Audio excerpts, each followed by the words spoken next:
This is Michael David Cobb Bowen for Cobb Vision, and I like the new tradition I think I'm going to start in trading videos back and forth with my friend Dr. Spence, and I'm going to respond briefly to his latest video on the Southern Strategy. I have to say that my friend Spence was getting into some details which sound completely and utterly foreign to me. It's as if he was looking at America from a distant planet and interpreting its behaviors in terms that I've really never even heard before.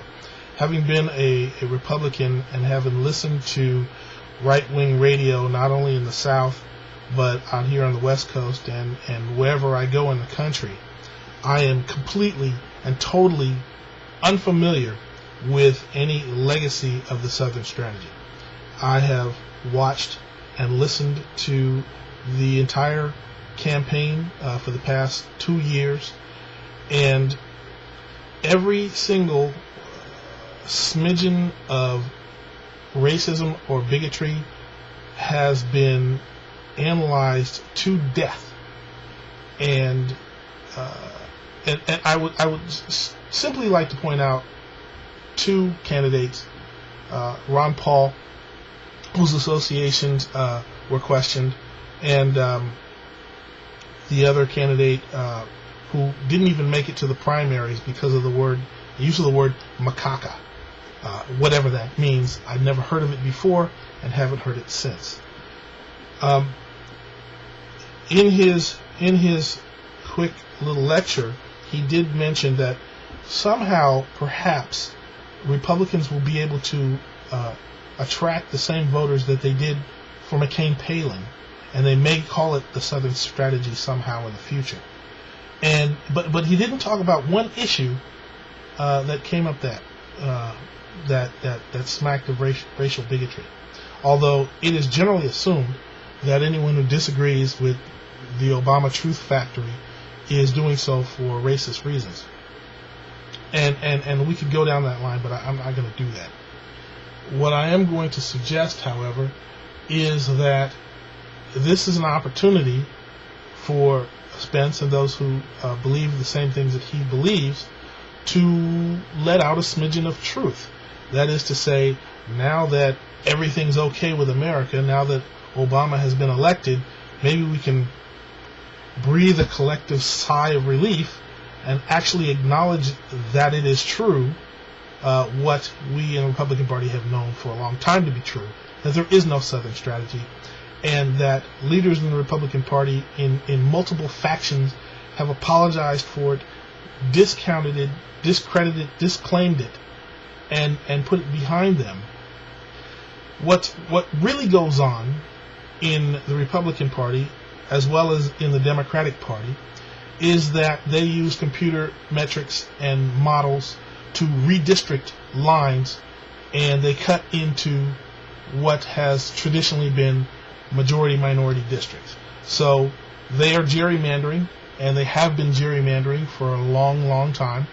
And when it happened in Texas, and people said, oh, now all these Hispanics are going to have to vote for Republicans. And it was a big, terrible thing. That was the closest thing to anything with regard to racial manipulation that goes on or has gone on in the past N years by Republicans. What my friend Spence does not want to talk about are those specific values that are seen to be important by the Republican Party, that there are conservative values, that there after a conservative revolution started by Reagan, following up Goldwater, that is actually the thing that appeals to voters who would vote for Republican candidates. And there's a broad variety of reasons that Republicans vote Republicans, but they are primarily values-based. The Republican Party does not have a racial agenda. It doesn't want to make one.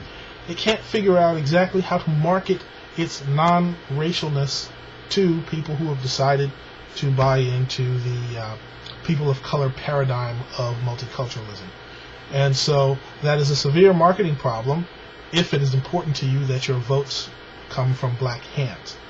But the Republican Party, like the Democratic Party, just cares about getting a political majority, and once they're in power, they will make up any kind of excuse that feels comfortable for them to say, well, these are the people that did it, and these are the people that did it, and that's just kind of a rhetorical patronage. So we can say, oh, yes, when the Republicans got in the party and they were after the Bible thumpers, they said, okay, it was the Christian right that got us into office, and Karl Rove, handed out flowers and everything, and everybody was happy.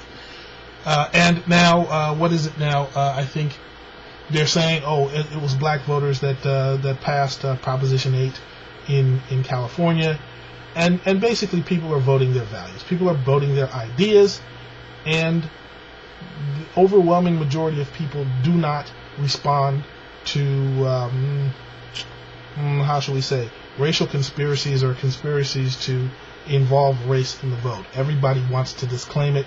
It is the same thing that makes Obama the post-racial candidate.